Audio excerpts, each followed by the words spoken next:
Alrighty, ladies and gentlemen, it is safe to say that Kuro Games has absolutely bamboozled me because they have come out with the official details regarding the attribute and the weapon type for the two newest units that will be arriving in version 2.7. And boy oh boy, we got Galbrena over here with fusion and pistols. Who could have thought, with the fact that she summons literal blue fucking hellfire and this is her splash art? Who could have thought? But on the other hand, we've got Qiuyan over here, who is, oddly enough, an Aero sword user. Yes, ladies and gentlemen, he is an Aero sword user. And it's ironic that Wuthering Waves is tagged over here with Kartithia, because she released like 2 patches ago, maybe 3 patches ago, and she's also an Aero sword user. So I don't think a lot of people saw this one coming. I personally thought he was going to be Aero. I didn't think he was going to be a sword user. I thought he was going to be a rectifier because, well, you don't see a fucking sword in his splash art. All you see is this weird shit over here. So yeah, that's that. And that's just some of the context that's going on. What I wanted to talk about today was, of course, the weapons, the flexibility, what the pull value or the potential pull value of these characters is going to be depending on the state of your account. Because of course, right, weapons are a bit of a touchy subject in Wuthering Waves, knowing how bad some of the 4-star options are, but then also knowing how flexible some of the 5-star options are, especially when you got that standard weapon banner that you can select, and you also got the guarantee on the limited one. So why don't we go ahead? Why don't we start breaking down some of the options that we're seeing for some of the characters here? We're also going to be melding in some of the known context that we have regarding new Echo additions in the game, and we'll probably be able to figure out what some of their best options will actually be. So with that, let's go ahead. Let's get started off with Galbrena and talk a bit about her. All right, guys. So Galbrena is going to be a fusion pistol user. And I think that this is basically just confirmation over here that, yes, the Chorosaurus found on the Flaming Clawprint set, this bad boy over here, this is going to be her main Echo. Because, well, it's pretty clear from her splash art that she uses echoes in combat, and this thing will give you a fusion damage bonus and an echo skill damage bonus. Yeah, I think that this much is pretty confirmed. I don't think anyone's really going to dispute that at this point. However, what this echo skill doesn't tell us is the damage type that Galbrena is going to have. And the thing is, I view Galbrena as being a little bit flexible. I think she might use one of these 2-3 pieces. She could actually use Dream of the Lost, which would be really interesting if that was the case, because this thing isn't actually for Havoc characters specifically. You just need 0 resonance energy, and then you get a nice boost to crit rate and echo skill damage, which of course Galbrena is probably going to use. On the other hand, she could be Law of Harmony if she's a bit more focused on heavy attack damage. But one thing that you can notice over here that's a little bit interesting, right, is that every Echo on the Dream of Lost set is originally like, oh, except for the Glacial Predator. Maybe this is a little bit too much of a theory. But yeah, a lot of them do seem to be Havoc-oriented, while in Law of Harmony, these guys seem to be a bit more Aero-oriented. And so potentially there might even be another 3-piece set that comes out where the 3-cost Echo is actually a fusion one. And that could be the new set that Galbrena runs. Because, as you can kind of see over here, they got Electro over here, Aero over here, and then Havoc over here. This one's for Fulova, who's a Havoc character. This one's for Augusta, who's an Electro character. And this one might be for Qiuyan, who's an Aero character. So, yeah, that's just something to think about. Now that we've gotten that context, we don't really know what Sonata set that Galbrena is probably going to run, but we can start talking a little bit more about the weapons. And this over here, this weapon that I have on the screen, ladies and gentlemen, this could make Galbrena, and, well, naturally for the swords as well, this could make 2.7 some of the potentially highest value pulls if you're somebody that doesn't really go for weapons. Because, as you can see over here, Static Mist is a fantastic option. Simply due to the fact that, A, you can guarantee this for free, and it has some of the best base stats in the game. You could, essentially, under increases ER by 19.2%, it'll be like 12% if you're R1, you could delete the rest of this weapon effect, and this would be usable on almost every pistol user in the game. Because its base stats and its passive effect are just that good. The only way that this weapon is like loses like a bit of value is if the character doesn't use ER at all. But the fact that it still gives crit rate and it still gives a massive base attack will mean that it's a stat stick that can be used by pretty much every pistol user on the roster as long as they scale, you know, with attack and crit. And the thing is, with this ER bonus over here, it actually can make builds a lot easier, especially for DPS characters. And I guess the natural assumption is with like blue hellfire and like guns, Galbrena is like a DPS of some kind. That's what most people are going to assume. I'll assume it as well because she does seem a little bit DPS centric. It works. And this is the thing. This is probably the best part about it. We have a use case in the past of where Static Mist has felt extremely usable on a character. And it, of course, is Carlotta. Because yes, Carlotta's signature weapon is really good on her. It gives her all the boost to damage types that she needs. But she can simply use Static Mist and still get fantastic results across her gameplay. That's actually why she's one of the most free-to-play friendly units in the game. It's because instead of pulling her weapon, you can just stick on Static Mist and you're basically good to go. You got to adjust your build and stuff like that, but you'll have no real issues at all clearing content. And that's the thing. If this is the same sort of situation that's going on with Galbrena, that's going to feel really, really, really good. However, there are some other hoops that we have to jump through over here, and that's the situation regarding the other weapons that are going to be available. The first one that we have over here, right, is Woodland Aria. This thing is going to be so trash on her, it's ridiculous. This is one of the most specific signatures in the game. I hope you don't even think about using this. Maybe you'll use it as like an attack, crit rate, and then more attack stat stick, but it's just Aero damage bonus, Aero res. I mean, maybe like if you're using Galbrena with an Aero character, like you know, maybe don't. Just keep it on your Chacona. Don't use it on somebody else unless you desperately need the stat stick. But I will say 36% crit rate and 12% attack, it's like not bad. Right? In a similar way, it's close to Static Mist, but you're losing a lot of base attack. And losing a lot of base attack can actually be really significant for your calculations. Now, you have a similar situation with this weapon over here. The Last Dance, Carlotta signature. We all know about this one. This is kind of like the opposite end of the spectrum, where it has lower base attack, but it also gives a lot of crit damage. And the unfortunate thing is that if you're a character that doesn't have crit rate built into your tree like this, the Last Dance is like really hard to actually balance the stats around, because all it gives is 72% crit damage, and without having any crit rate and no nodes on the side like Mortifee doesn't over here, it can be really hard to get a crit rate that's actually usable. So that's something to think about. Probably more top of mind once Galbrena's kit is like out there and you can see what her stat bonuses are. That's not even counting in, however, the fact that it's also just going to be a stat stick unless Galbrena does a lot of resonance skill damage. And the thing is, her damage type isn't specified, but skill damage is probably not what's going to be on the table because, well, they already have a pistol user that deals skill damage, and they're missing pretty much every other damage type. It doesn't make a lot of sense for them to release the second pistol DPS. It doesn't make a lot of sense for them to also be skill damage when we don't have basic, we don't have heavy, we don't even have liberation. Double dipping in skill would be diabolical over here, just for that weapon type. So I'm pretty sure Kuro's gonna diversify, but once again, it's like a similar sort of stat stick, just in the opposite direction. I would say as like a stat stick overall, Woodland Aria is probably better because of that crit rate. Now, let's start talking about some of the 4-star options. They're all just pretty fucking bad.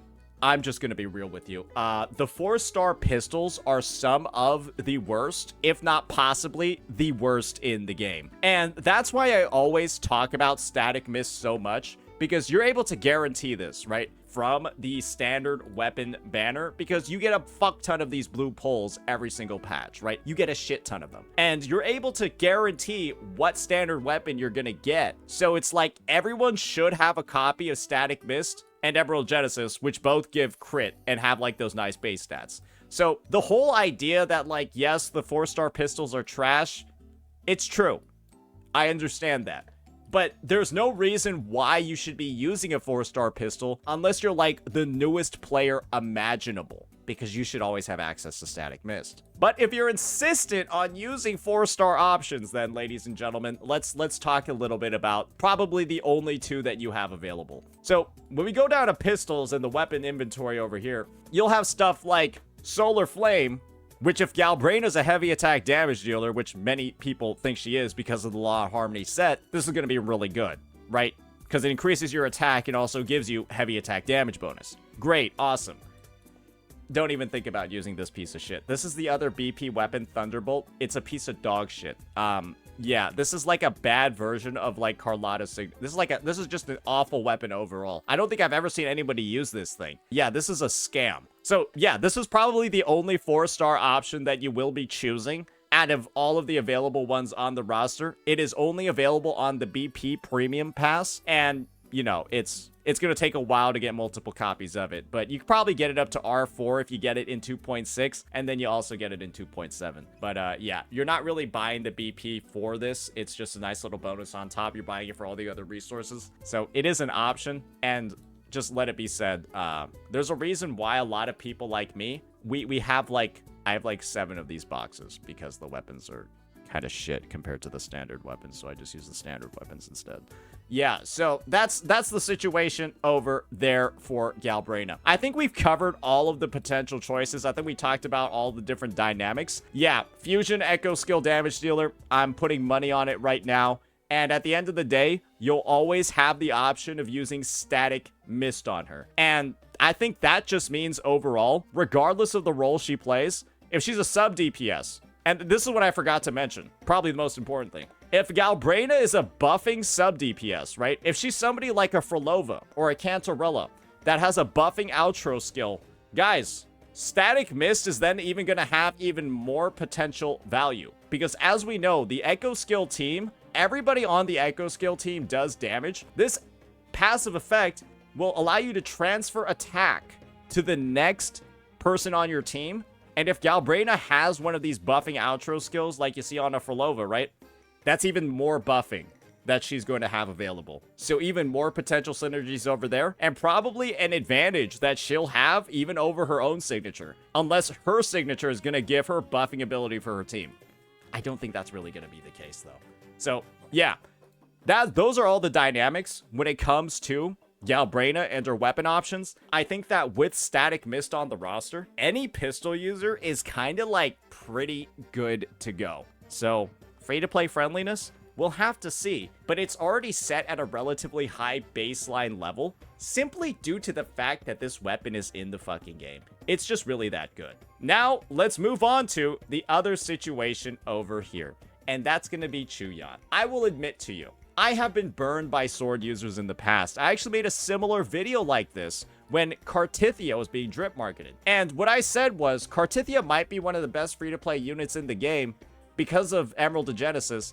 And the only thing that would fuck with her, with that future, is if she doesn't scale with attack. And yeah, we all know how that one went. So I'll just go ahead and put a bit of a disclaimer up front regarding that. I hope Qiuyan scales with attack. Otherwise, yeah, the Emerald of Genesis analysis that we do might just be wrong again. So I'll just get that out of the way real fast. So yes, Qiuyan is going to be an Aero sword user. And based off of that whole discussion that we had with like Echo skills before, right? Looking at like Law of Harmony, I don't think it's much of a surprise at all that the Fenrico Echo set is on Law of Harmony.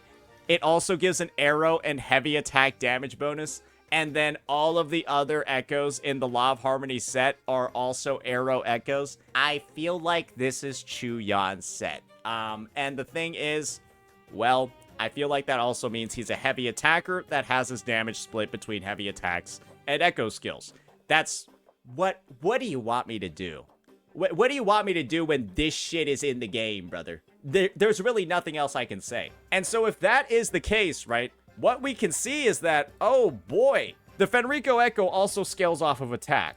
But I just checked, and it looks like the Remini Fleur-de-Lis sword also scales off of attack as well. So I guess it doesn't really matter that much what the scaling actually is. So with that in mind, right, he's an Aero heavy attacker. Let's talk about some of the weapons that he's going to have available. And it's safe to say that swords are probably one of the most populated weapon types in the game. However, there is not a single sword in the game that buffs heavy attacks. Not a single one.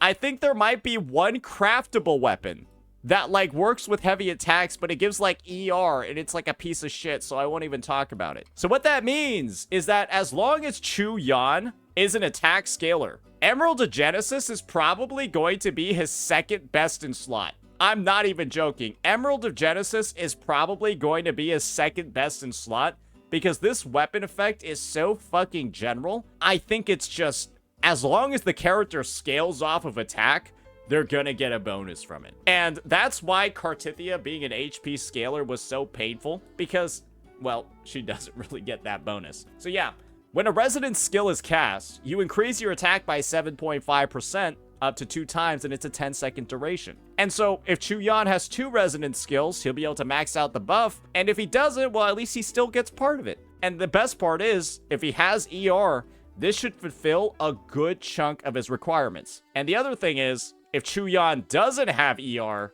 well, then that means that he probably can use the Dream of the Lost set as well. That might be where the weakness is in regards to his kit. Maybe Qiuyan actually has 0 ER, and that's why the Remini Fenrico Echo is also on the Dream of the Lost set, which only works if you have no ER. So I think the fact that this Echo drops on both sets is kind of like telling me, oh, okay, this is the set that you use if you want Qiuyan to buff people, because it has like team buffs, and this is the set you use if you want him to be a DPS.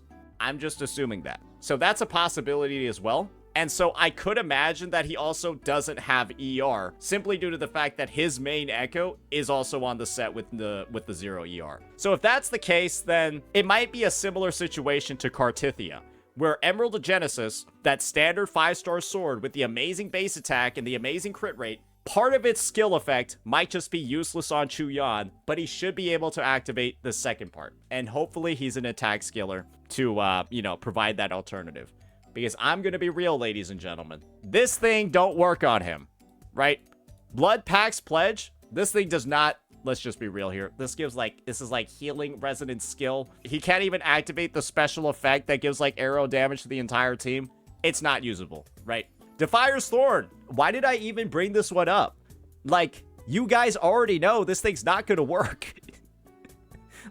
like, I don't even need to talk about this one anymore. What else? Brandt's weapon, basic, attack damage, and probably stats that he's probably not going to need 77% ER.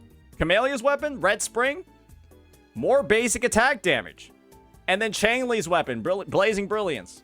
That's resonance skill damage. You can see there's very little synergy on the existing roster other than just like flat attack scaling or like percentage attack scaling. And you only get percentage attack scaling on Emerald of Genesis or the 4-star weapons. And we've already talked about how bad the 4-star weapons are, and you should just use the standard one instead.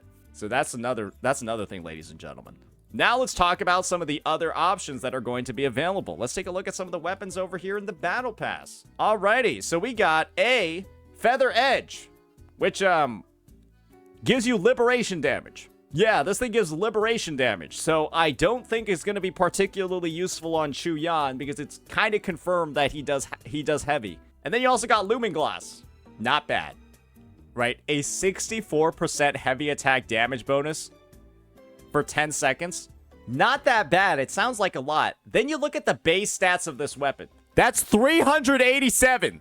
You are 200 less base attack than Emerald of Genesis. This is a DPS loss. Okay, I'm just gonna say it to you. That's a DPS loss. 587 from Emerald of Genesis, which is free, down to 387.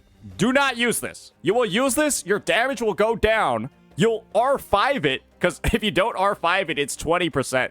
If you R5 and you go to 64%, your damage will still go down, and you have, like, wasted all of those BAP boxes, though they're kind of a waste anyways. So you can see over here, right?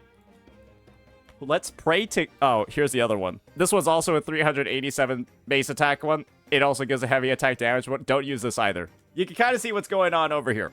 It's Emerald of Genesis, That looks like the only actual option he'll probably have other than his signature. And as long as he has some level of attack scaling, this should be okay. And even if it doesn't have attack scaling, it should still be usable because of the crit. And that's the case for Cartithia's weapon, because Cartithia can still just use EOG because it gives crit. And she ends up getting results that are kind of just fine.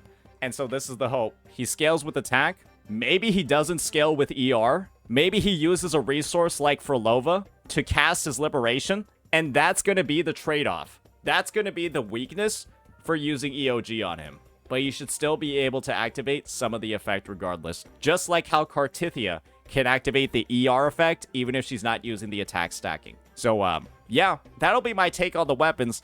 That'll be my take on the sort of like viability if you're, you know, a bit of like a lower spender when it comes to 2.7. But as you can see, swords and pistols are some of the best weapon classes in the game if you're looking for affordability. And I hope that these two new releases carry forward that sort of narrative, that sort of mentality that has just been a part of Wuthering Waves ever since launch with how high quality those overall standard weapons are. And so with Static Mist and EOG, right, just being like these absolute giants in their base stats and how well they perform. I mean, guys, it's just make sure you get yourself a copy of these if you haven't already, because chances are this will be the second or third best option for Galbrena. And I'm not gonna lie, I will like put money on this being probably the second best option for Qiuyan, because what the fuck else? Like, there's no other heavy attack damage support in the game when it comes to swords. And so the generalist one that just gives you attack, it should be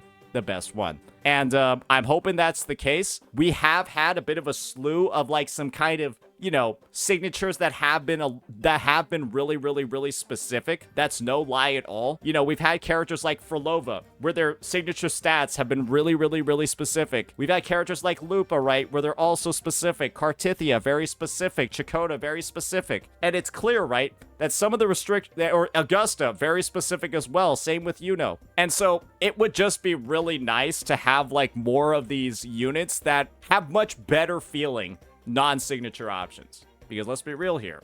You put Cosmic Ripples on her, it's gonna feel like shit. You put Lustrous Razor on her, it's kind of gonna feel like shit. Chakona feels okay, feels fine with Static Mist. You get what I'm saying, right? It's just, it would be nice for a bit of a break from like the, you know, signature level power strength discussion that's going on. And I think version 2.7 might be one of the first times that we do have it. So yeah, happy to explore more and more of these kits as time goes on. But wanted to do a bit of a preview in regards to what their pull value might be depending on the state of your account and the weapons that you've accrued.